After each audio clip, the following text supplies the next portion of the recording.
இந்த திருட்டு திமுக ஆட்சியை வச்சுக்கிட்டு ஊரடிச்சு ஒலையில போட்டாம ஓடு ஓடு ஓடு ஓடு ஓடு ஓடு ஓடு ஓடு வராம் பாரு வேட்டக்காரன். பேசும்போது பார்ட்டி ஃபண்டுன்னு தான் சொன்னேன். எடுத்தாங்க பாருங்க ஒரு ஓட்டம். பேசுனதுக்கே குளத்தூர்ல கொத்து பரோட்டா போட்டாங்க. இதுக்கு மேல பேசினா மொத்தமா முடிஞ்சிடும் பாத்துக்கங்க. ஃபாரின் ஸ்டாலின் சார்ன்னு நினைச்சிட போறீங்க. அவர் இல்லை. எனக்கு எப்பவுமே ஸ்டாலின் சார் மேல ஒரு தனி பாசம் ஒன்று உண்டு. நெஞ்சில் குடியிருக்கும்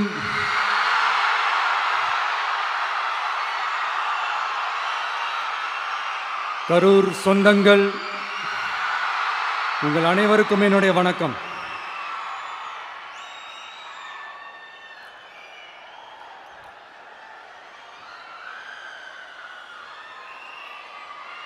ஒரு மனுஷன் லைஃப்ல எவ்வளோ பெரிய ஒரு உயரத்துக்கு போனாலும்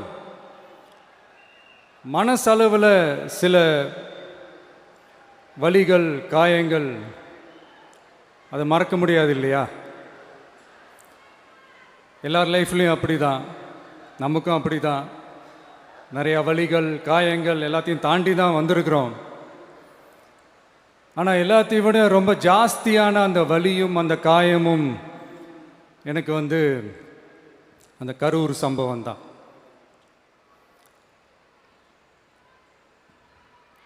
மக்களை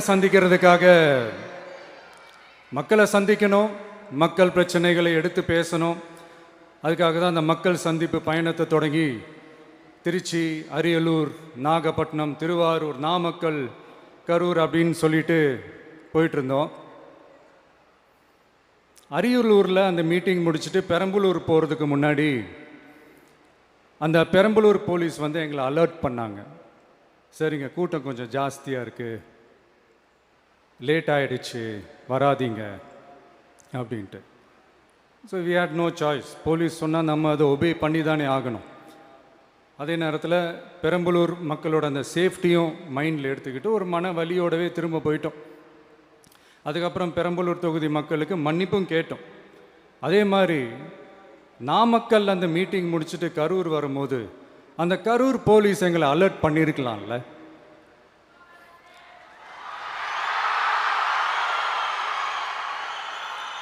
இல்லை சார், இங்கே எதிர்பார்த்ததை விட கொஞ்சம் கூட்டம் அதிகமாக இருக்குது, கண்ட்ரோல் பண்ண முடியல, வராதிங்க. அண்ட் போலீஸ் நினச்சா அவங்க அந்த மீட்டிங்கே கேன்சல் பண்ணலாம். ஏதோ தப்பாக இருக்குது, ஏதோ தப்பாக தோணுது அப்படின்னு நினச்சிட்டாலே they have all the rights to cancel the meeting. எங்ககிட்ட கேட்கணும்லாம் ஒன்றும் அவசியமே கிடையாது. ஆனால் அதையெல்லாம் எதுவுமே செய்யாமல் அந்த ஹைவேல இருந்து அந்த ஸ்பாட்டுக்கு போலீஸே எங்களை உள்ளே கூட்டிகிட்டு வந்து விட்டு அந்த நாடகம்லாம் இருக்குது பாருங்க.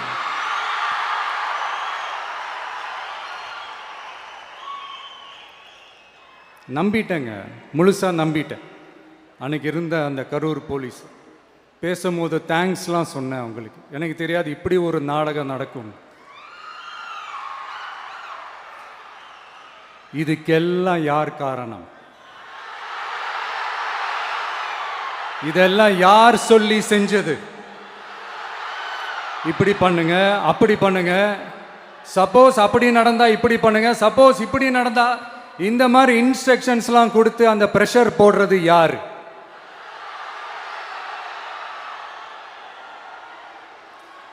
அந்த சம்பவத்தில் நம்ம யாரெல்லாம் இழந்திருக்கோம் தெரியுமா?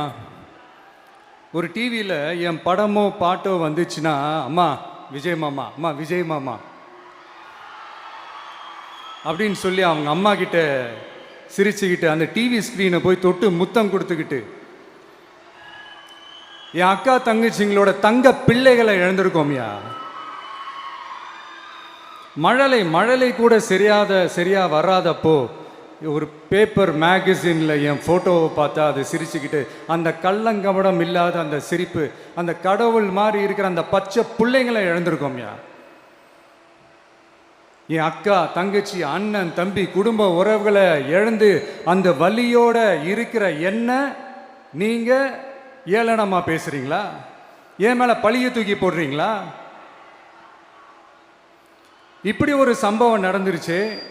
இது ஏன், எதனால, அதுக்கான பின்னணி என்னன்ட்டு அந்த வலியோட வீட்டில் உட்கார்ந்துட்டு இருக்கிறேன். ஓடி ஒளிஞ்சிட்டான்னு வர சொல்றீங்களா? வாயின்னு முன்ன இருந்தா என்ன வேணாலும் பேசுவீங்களா?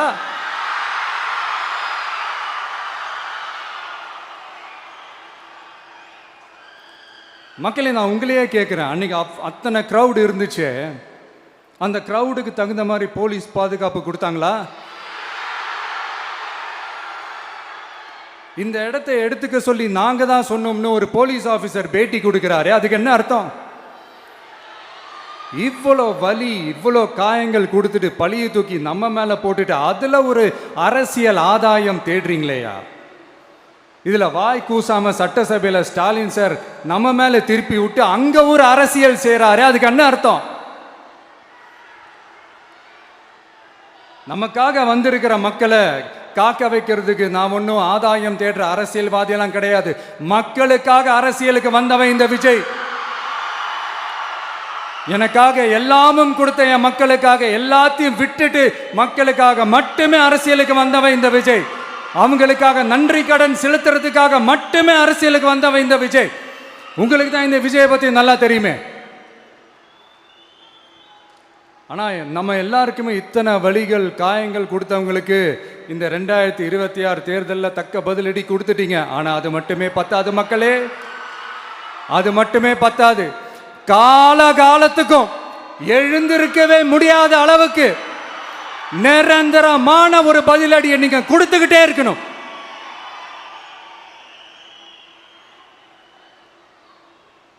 இப்படிலாம் பண்ணா நான் மக்களை விட்டு ஓடிடுவேன் நினைப்பா? யார் என்ன ஓடினாலும் நான் மக்களை விட்டுலாம் ஓட மாட்டேன். அன்னைக்கும் சொன்னேன், இன்னைக்கும் சொல்றேன், நாளைக்கும் சொல்றேன், தில்லா சொல்லுவேன், கெத்தா சொல்லுவேன். பணமா ஜனமா அப்படின்னு கேட்டா என் ஜனம் தான்டா எனக்கு முக்கியம்.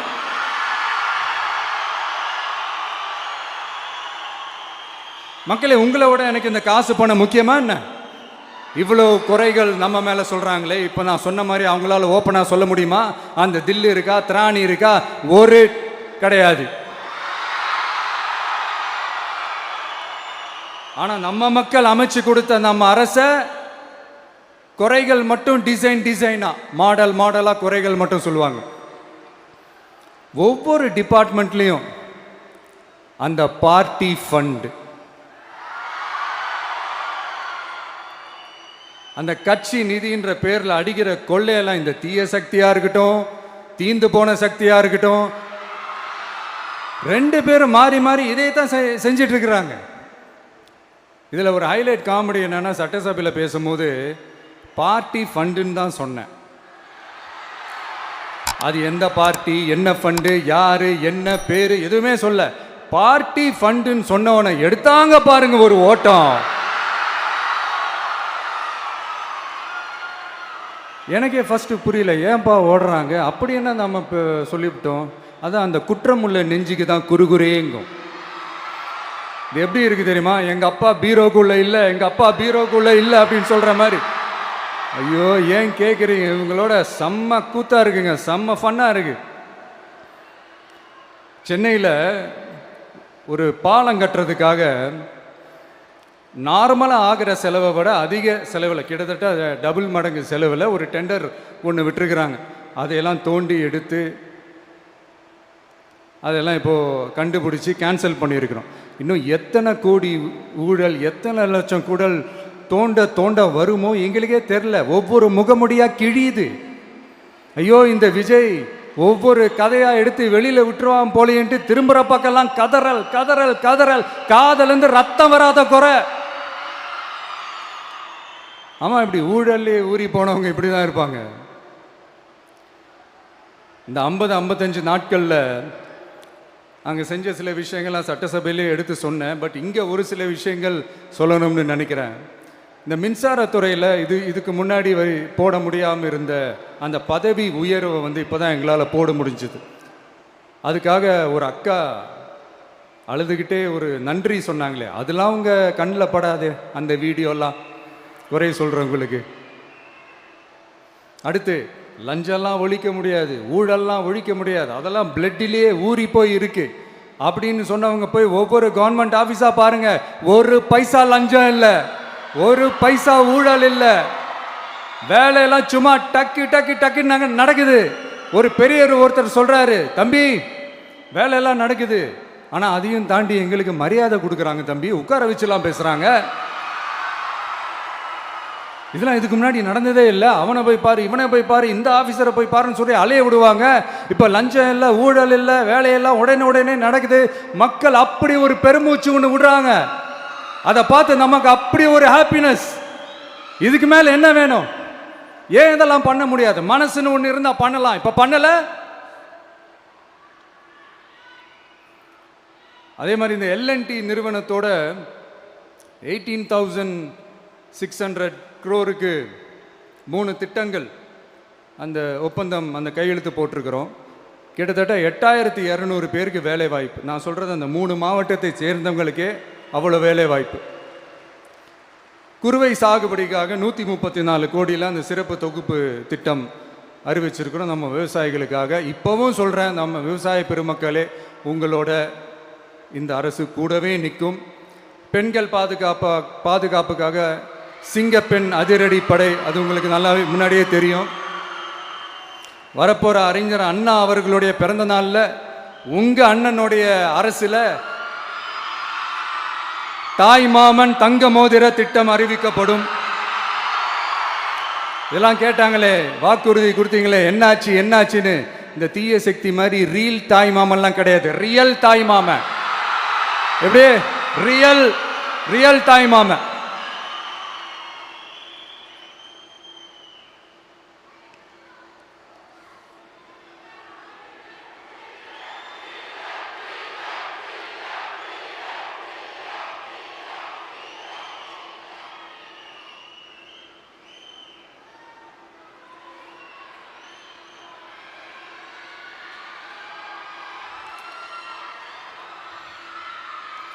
இந்த தீய சக்தியை பற்றி, அவங்க நிர்வாகத்தை பற்றி ஒரு வெள்ளை அறிக்கை ஒன்று வெளியிட்டோம்ல, அது ஷார்ட் அண்ட் ஸ்வீட்டாக சொல்லணுன்னா, ஒரு ஓட்ட பாத்திரத்துக்குள்ளே தண்ணி ஊற்றிக்கிட்டே இருந்திருக்கிறாங்க. பாத்திரம் எம்டியாகவே இருந்திருக்கு, ஆனால் ஊற்றின தண்ணி தான் எங்கே போச்சுன்னு தெரில. கடவுளுக்கு தான் வெளிச்சம். அது மாதிரி இப்போ நம்ம சொன்னதெல்லாம் சும்மா ஒரு சாம்பிள் தான். இன்னும் வரப்போகிற நாட்களில் உங்கள் அரசனுடைய அந்த விஸ்வரூபத்தை நீங்கள் பார்ப்பீங்க. அடுத்து வாயத்தொடங்க சிஎம். அடாடா, உங்கள் சிஎம் நெஞ்சிலேயே குத்திட்டு வந்தீங்க பாருங்க, அதெல்லாம் வேற லெவல். பேசுங்கன்றீங்க, பேசுனா எந்திரிச்சு ஓடிடுறீங்க. இனிமேல் பேச ஆரம்பிக்கிறதுக்கு முன்னாடி என்ன பண்ணணும் அப்படின்னா, ஒரு நண்பர் ஒருத்தர் சொன்னார், மாண்புமிகு பேரவைத் தலைவர் அவர்களே, எல்லா டோரையும் இழுத்து லாக் பண்ணுங்க அப்படின்னு சொல்லிட்டு தான் பேச ஆரம்பிக்கணும் போல் இருக்கு. ஏன்னா பேசிட்டு இருக்கும் போதே எந்திரிச்சு ஓடிடுறாங்க. 5 நிமிஷம் பேசினதுக்கே குளத்தூரில் கொத்து பரோட்டா போட்டாங்க. இதுக்கு மேலே பேசினா மொத்தமாக முடிஞ்சிடும், பார்த்துக்கங்க. நாம் அரசியல் பேசினா விஜயெல்லாம் அரசியல் பேசலாமா அப்படிங்கிறது. சரிப்பா, நமக்கு எதுக்கு வம்பு, நம்ம பாட்டுக்கு நம்ம வேலையை பார்ப்போம், எதுக்கு அவங்கள பற்றி பேசிக்கிட்டு அப்படின்னு இருந்தால் விஜய்க்கு அரசியலே பேச தெரில அப்படிங்கிறது. இப்படியே மாறி மேகதாது அணையை பற்றி என்ன தெரியும், விஜய் அதை பற்றி பேசலை. இப்படி நம்ம அரசியலுக்கு வந்ததுலேருந்தே ஒரு கூட்டம் குறை மேலே குறையா சொல்லிக்கிட்டு, பாட்டு கச்சேரி எங்களுக்கும் பண்ண தெரியும், பண்ணலாமா? இந்த மேகதாது அணை சம்பந்தமான அந்த வழக்கில் தமிழ்நாட்டோட பெட்டிஷனை சுப்ரீம் கோர்ட் எப்போ ரிஜெக்ட் பண்ணுச்சு? அப்போ யார் ஆட்சியில் இருந்தா? ஏன் ஒழுங்காக வாதாடல? நீங்கள் ஒழுங்காக வாதாடி இருந்தீங்கன்னா அதை ரிஜெக்ட் பண்ணியிருக்க மாட்டாங்கல்ல. ஏன் ஸ்டாலின் சார் வேணும்னே விட்டுட்டாரா? ஏன் இப்படிலாம் கேள்வி கேட்கலாமா? இப்படிலாம் கேள்வி கேட்டால் தான் மேகதாது அணையை பற்றி பேசுனதா அர்த்தமா?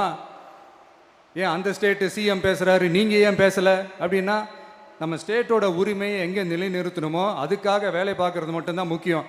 சும்மா சவால் விட்டுக்கிட்டு சீண்டி பார், நான் யார் தெரியுமா, தொட்டு பார், இப்படிலாம் பேசிக்கிட்டு இருந்தால் வேலைக்கு ஆகாது. சும்மா பேசி பிரச்சனையை வளர்த்துக்கிட்டு யார் மேலே அது பழியை தூக்கி போட்டுட்டு அப்புறம் மக்களை அம்போன்னு தெருவில் விட்டுட்டு இப்படி தான் ஒரு அரசியல் பண்ணணும்னா அந்த அரசியல் நமக்கு தேவையும் இல்லை, அதை நம்ம செய்யவும் போகிறதில்ல. Talk less work more mode தான், அதுதான் நம்ம பாலிசியே. அதனால தான் சட்டசபையில் அந்த அரசினர் தீர்மானம்னு சொல்லி ஒன்று கொண்டு வந்தோம். அது எப்படி டு டேக் இட் ஃபார்வர்ட் எப்படி கொண்டு போகணுமோ அதை சரியாக செய்வோம். சென்ட்ரல் கவர்மெண்ட்லேருந்து அந்த டீலிமிட்டேஷனை திரும்ப கொண்டு வர போகிறதா ஒரு பேச்சு ஒன்று அடிப்படுது.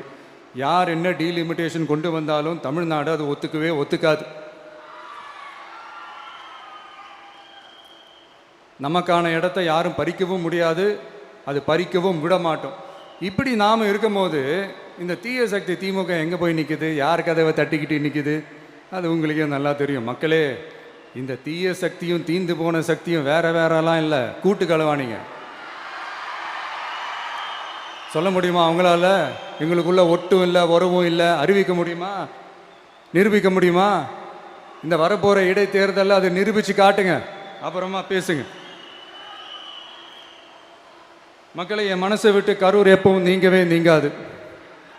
நமக்கு ஏற்பட்ட வேதனையான சம்பவத்தை, நமக்கு எதிராக நடந்த சதியை, சூழ்ச்சியை இனி வர்ற ஜென்ரேஷனும் அவங்களுக்கு தெரியப்படுத்தணும்ல.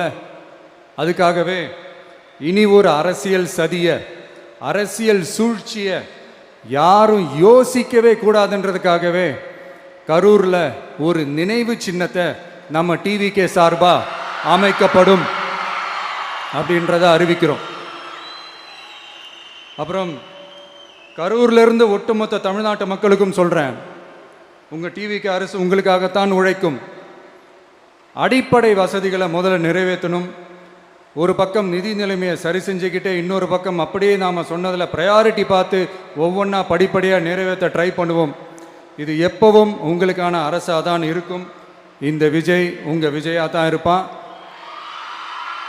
நீங்கள் உரிமையோட உங்கள் கவர்மெண்ட்டை நீங்கள் அணுகலாம். இந்த தீயசக்தி ஆட்சி முடிஞ்சு பொட்டிக்குள்ளே போனதுலேருந்து என்னென்னமோ பண்ணுறாங்க, ஏதோ பேசுகிறாங்க. சோஃபாங்கிறாங்க, வாஷிங் மிஷினுங்கிறாங்க. இந்த அரசியல் வியாபாரம் பண்ணுறதுக்கான அந்த வெண்டிங் மெஷினே அவங்க தான். யார்? இந்த திமுக. இதில் நம்மளை பார்த்து வாஷிங் மிஷினுங்கிறாங்க. எலெக்ஷனில் ஓட்டுக்கு காசு கொடுக்குற அந்த கலாச்சாரத்தை, அந்த கல்ச்சரை அடித்து நொறுக்கி இருக்கிறோம். எலெக்ஷன்லேயே அப்படி வேலை பார்த்தோம் நாம. நமக்கு எதுக்கு இந்த குதிரை, கழுதை, ஒட்டக பேரெல்லாம்? மக்களின் பக்கம்.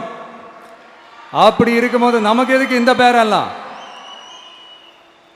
இந்த திருட்டு திமுக ஆட்சியை வச்சுக்கிட்டு ஊரடிச்சு ஒலையில போட்டு இந்த கொள்ளையை அடிச்சதுனால தான் உங்க கரூர் கம்பெனி ஓனர் ஒருத்தர்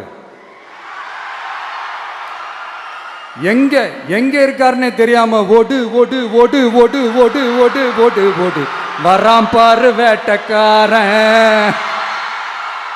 ஓடினே இருக்கிறாரு. இன்னொருத்தர் ஃபாரின்ல போய் ஒளிஞ்சுக்கிட்டார். ஃபாரின் ஸ்டாலின் சார்ன்னு நினைச்சிட போறீங்க. அவர் இல்லை. எனக்கு எப்பவுமே ஸ்டாலின் சார் மேல ஒரு தனி பாசம் ஒன்று உண்டு. அவர் கிடையாது, இவர் வேற. சிங்கப்பூருக்கு செக்கப்புக்கு போனார்ல அவரு. இன்னும் தோண்ட தோண்ட எத்தனை பேர் மாட்ட போறாங்களோ தெரியல. உங்ககிட்ட யாராவது லஞ்சம் ஏதாவது கேட்டாங்கன்னா கொடுக்க முடியாது சொல்லுங்க, நான் இருக்கேன் உங்களோட. அப்படியே யாராவது ஃபோர்ஸ் பண்ணாங்கன்னா இது எங்க மகன், எங்க புள்ள, எங்க அண்ணன், எங்க தம்பி, எங்க விஜய், எங்க விஜயோட ஆட்சின்னு ஸ்ட்ராங்கா சொல்லுங்க. மக்களை, நீங்க கூட இருக்கும் போது லஞ்ச ஊழல் மட்டும் இல்லை, அதிகாரத்தை வச்சு ஆட்டம் போடுற யாரா இருந்தாலும் அடங்கிடுவாங்க. இந்த கடமை, கண்ணியம், கட்டுப்பாடுன்ட்டு ஒரு காலத்தில் கொள்கையோடு இருந்த கட்சியெல்லாம் இன்னைக்கு எப்படி இருக்கான்னு உங்களுக்கே தெரியும். அதாவது இந்த டிவிகே கட்சியோட தலைவரை எதிர்க்கிறதுல ஒரு நியாயம் இருக்கு. ஏன்னா உங்க பொழப்பில் மண்ணள்ளி போட்டான். என்ன, இந்த ஊழல் லஞ்சம்லாம் பண்ண மாட்டேன்னு சொல்லி உங்க அரசியலையே ஒரு தெருமுனைக்கு கொண்டாந்து விட்டான். மக்கள் வேற அவனை தான் நம்புறாங்க. ஸோ இந்த விஜயை எதிர்க்கிறதுல ஒரு அரசியல் நியாயம் இருக்குது, அதை புரிஞ்சுக்கலாம்.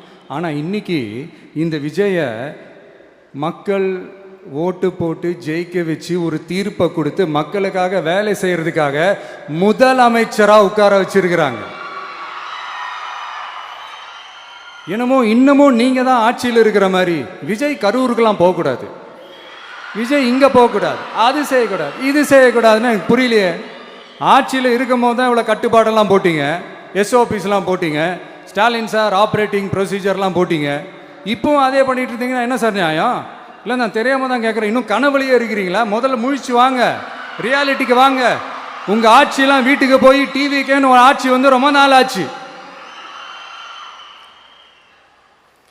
ஒழுங்கா படி என்று சுப்ரீம் கோர்ட் ஓங்கி மண்டேலியே நறுக்கு நறுக்கு நறுக்கு என்று செம்மட்டியாலே அடிச்சும் இந்த திமுக முழிச்சிக்கல அப்படின்னா அப்போ கொஞ்சம் கஷ்டம்தான். வெற்றி தோல்வியெல்லாம் அரசியல் சகஜம் சார். அதுக்காகலாம் வெறி பிடிச்சி இந்த பதவி வெறி பிடிச்செல்லாம் அலைய தேவையில்லை. நல்ல விதமாகவே சொல்கிறேன், நியாயமான அரசியல் பண்ணுங்க. ஓ, அதுதான் உங்களுக்கு தெரியாதுல்ல.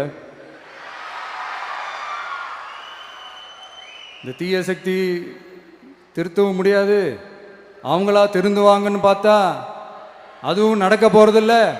அதனால் வரப்போகிற இடைத்தேர்தலில் மக்களே இந்த தீய சக்தி திமுகவை நல்லா வெச்சு வெளுத்து விடுங்க. கான்ஃபிடண்டா இருங்க மக்களே, நல்லதே நடக்கும், வெற்றி நிச்சயம்.